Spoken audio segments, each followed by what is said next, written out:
द्रविडं त्वमेव त्वमेव सर्वं मम देव देवा। श्री गर्ग संहिता के माधुर्य खंड का पहला अध्याय। श्रुति रूपा गोपियों का वृत्तांत, उनका श्री कृष्ण और दुर्वासा मुनि की बातों में संशय तथा श्री कृष्ण द्वारा उसका निराकरण।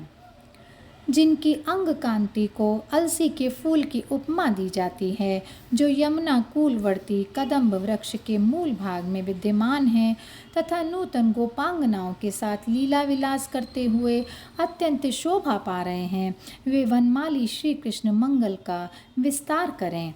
जिन्होंने पीताम्बर की फेंट बांध रखी है, जिनके मस्तक पर मोर पंख का मुकुट सुशोभित है और गर्दन एक ओर झुकी हुई है, जो लकुटी और वंशी हाथ में लिए हुए हैं और जिनके कानों में चंचल कुंडल झिलमिला रहे हैं, उन परम पटु नटवेशधारी श्री कृष्ण का मैं भजन ध्यान करता हूँ। बहुलाश्व ने पूछा, मुने, श्रुति रूपा आदि गोपियों ने जो पूर्व प्रदत्त वर के अनुसार पहले ही व्रज में प्रकट हो चुकी थीं, जिस प्रकार श्री कृष्णचंद्र का साहचर्य पाकर अपना मनोरथ पूर्ण किया था, महाबुद्धे, गोपाल श्री कृष्णचंद्र का चरित्र परम अद्भुत है, इसे कहिए, क्योंकि आप कार्य कारण रूप परमात्म देवताओं में सबसे श्रेष्ठ हैं। श्री नारद जी ने कहा, विदेहराज, श्रुति रूपा जो गोपियां थीं, वे शेषशायी भगवान विष्णु के पूर्व कथित वर से व्रजवासी गोपों के उत्तम कुल में उत्पन्न हुई। उन सब ने वृंदावन में परम कमनीय नंद नंदन का दर्शन करके उन्हें वर रूप में पाने की इच्छा से वृंदावनेश्वरी वृंदा देवी की समाराधना की। वृंदा के दिए हुए वर से भक्तवत्सल भगवान श्री हरि उनके ऊपर शीघ्र प्रसन्न हो गए और प्रतिदिन उनके घरों में रास क्रीड़ा के लिए जाने लगे। नरेश्वर, एक दिन रात में दोपहर बीत जाने पर भगवान श्री कृष्ण रास के लिए उनके घर गए। उस समय उत्कंठित गोपियों ने उन परम प्रभु का अत्यंत भक्ति भाव से पूजन करके मधुर वाणी में पूछा। गोपियां बोलीं, अघनाशन श्री कृष्ण, जैसे चकोरी चंद्र दर्शन के लिए उत्सुक रहती है, उसी प्रकार हम गोपांगनाएं आपसे मिलने को उत्कंठित रहती हैं, अतः आप हमारे घर में शीघ्र क्यों नहीं आए? श्री भगवान ने कहा, प्रियाओ, जो जिसके हृदय में वास करता है वह उससे दूर कभी नहीं रहता। देखो ना, सूर्य तो आकाश में है और कमल भूमि पर, फिर भी वह उन्हें देखते ही खिल उठता है। वह सूर्य को अपने अत्यंत निकटस्थ अनुभव करता है। प्रियाओ, आज मेरे साक्षात गुरु भगवान दुर्वासा मुनि भांडीर वन में पधारे हैं। उन्हीं की सेवा के लिए मैं चला गया था। गुरु ब्रह्मा हैं, गुरु विष्णु हैं, गुरु भगवान महेश्वर हैं और गुरु साक्षात परम ब्रह्म हैं। उन श्री गुरु को मेरा नमस्कार है। अज्ञान रूपी रतौंधी से अंधे हुए मनुष्य की दृष्टि को जिन्होंने ज्ञानांजन की शलाका से खोल दिया है, उन श्री गुरुदेव को नमस्कार है। अपने गुरु को मेरा स्वरूप ही समझना चाहिए और कभी उनकी अवहेलना नहीं करनी चाहिए। गुरु संपूर्ण देवताओं के स्वरूप होते हैं, अतः साधारण मनुष्य समझकर उनकी सेवा नहीं करनी चाहिए। हे प्रियाओ, मैं उनका पूजन करके तथा उनके चरण कमलों में प्रणाम करके तुम्हारे घर देरी से पहुंचा हूँ। श्री नारद जी कहते हैं, राजन, श्री कृष्ण का यह उत्तम वचन सुनकर समस्त गोपांगनाओं को बड़ा विस्मय हुआ। वे हाथ जोड़कर सिर झुकाकर श्री कृष्ण से बोली। गोपियों ने कहा, प्रभु, यह तो बड़े आश्चर्य की बात है। आप स्वयं परिपूर्णतम परमेश्वर के भी गुरु दुर्वासा मुनि हैं। यह जानकर हमारा मन उनके दर्शन के लिए उत्सुक हो रहा है। देव परमेश्वर, आज रात के दोपहर बीत जाने पर उनका दर्शन हमें कैसे प्राप्त हो सकता है? बीच में विशाल नदी यमुना प्रतिबंधक बनकर खड़ी है, अतः देव, बिना किसी नाव के यमुना जी को पार करना कैसे संभव होगा? श्री भगवान बोले, प्रियाओ, यदि तुम लोगों को अवश्य ही वहाँ जाना है तो यमुना जी के पास पहुंचकर मार्ग प्राप्त करने के लिए इस प्रकार कहना। यदि श्री कृष्ण बाल ब्रह्मचारी और सब प्रकार के दोषों से रहित हैं तो सरिताओं में श्रेष्ठ यमुना जी, हमारे लिए मार्ग दे दो। यह बात कहने पर यमुना तुम्हें स्वतः मार्ग दे देंगी। उस मार्ग से तुम सभी व्रजांगनाएं सुखपूर्वक चली जाना। श्री नारद जी कहते हैं, राजन, उनका यह वचन सुनकर सभी गोपियां अलग अलग विशाल पात्रों में 56 भोग लेकर यमुना जी के तट पर गईं और सिर झुकाकर उन्होंने श्री कृष्ण की कही हुई बात दोहरा दी। मैथिलेश्वर, फिर तो तत्काल यमुना जी ने उन गोपियों के लिए मार्ग दे दिया। उस मार्ग से सभी गोपियां अत्यंत विस्मित हो भांडीर वट के पास पहुंची।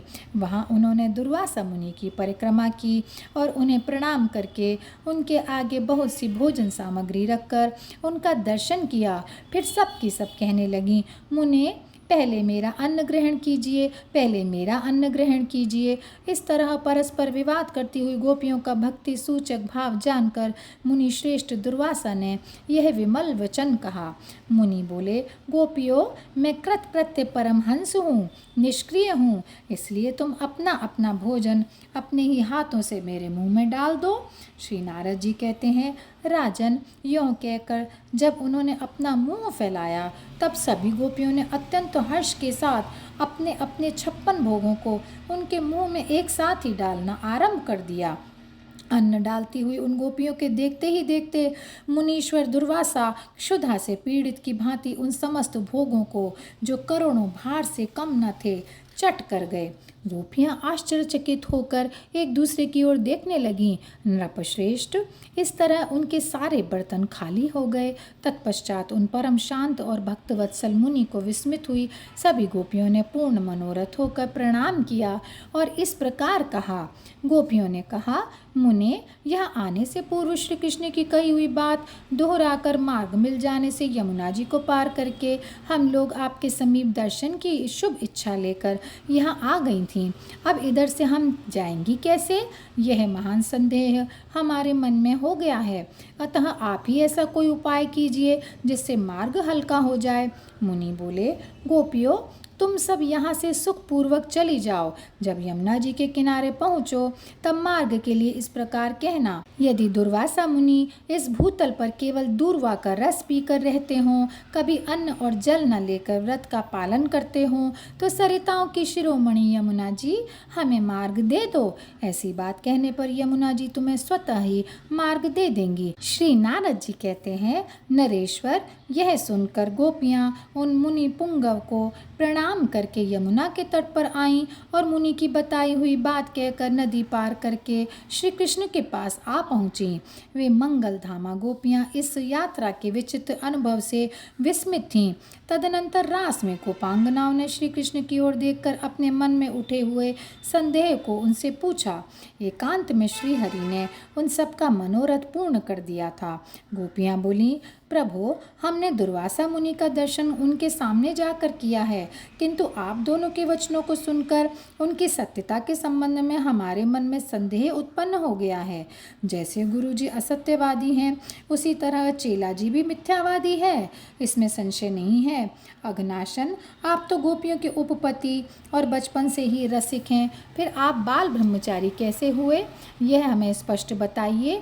और हमारे सामने बहुत सा अन्न भार के भार 56 भोग खा जाने वाले ये दुर्वासा मुनि केवल दूर्वा का रस पीकर रहने वाले कैसे हैं? ब्रजेश्वर, हमारे मन में भारी संदेह उठ गया है। श्री भगवान ने कहा, गोपियों, मैं ममता और अहंकार से रहित, सबके प्रति समान भाव रखने वाला, सर्वव्यापी, सबसे उत्कृष्ट, सदा विषमता शून्य तथा प्राकृत गुणों से रहित हूँ, इसमें संशय नहीं है। तथापि जो भक्त मेरा जिस प्रकार भजन करते हैं, उनका उसी प्रकार मैं भी भजन करता हूँ।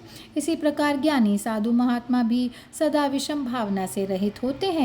योग युक्त विद्वान पुरुष को चाहिए कि वह कर्मों में आसक्त हुए अज्ञानी जनों में बुद्धि भेद न उत्पन्न करे, उनसे सदा समस्त कर्मों का सेवन ही कराए। जिस पुरुष के सभी समारंभ, आयोजन, कामना और संकल्प से शून्य होते हैं, उनके सारे कर्म ज्ञान रूपी अग्नि में दग्ध हो जाते हैं, अर्थात उनके लिए वे कर्म बंधन कारक नहीं होते।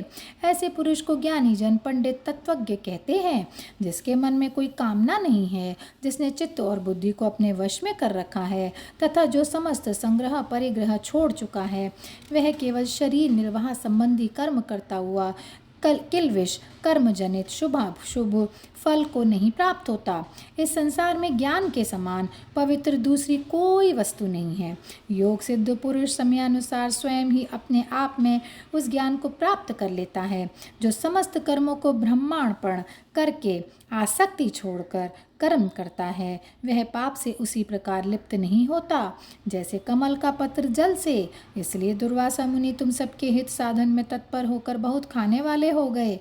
स्वतः उन्हें कभी भोजन की इच्छा नहीं होती, वे केवल परिमित दूर्वा रस का ही आहार करते हैं। श्री नारद जी कहते हैं, मैथिलेश्वर, श्री कृष्ण का यह वचन सुनकर समस्त गोपियों का संशय नष्ट हो गया। वे श्रुति रूपा गोपांगनाएं ज्ञानमयी हो गईं और यहीं पर यह अध्याय समाप्त होता है। जय श्री कृष्णा, जय श्री कृष्णा, जय श्री कृष्णा।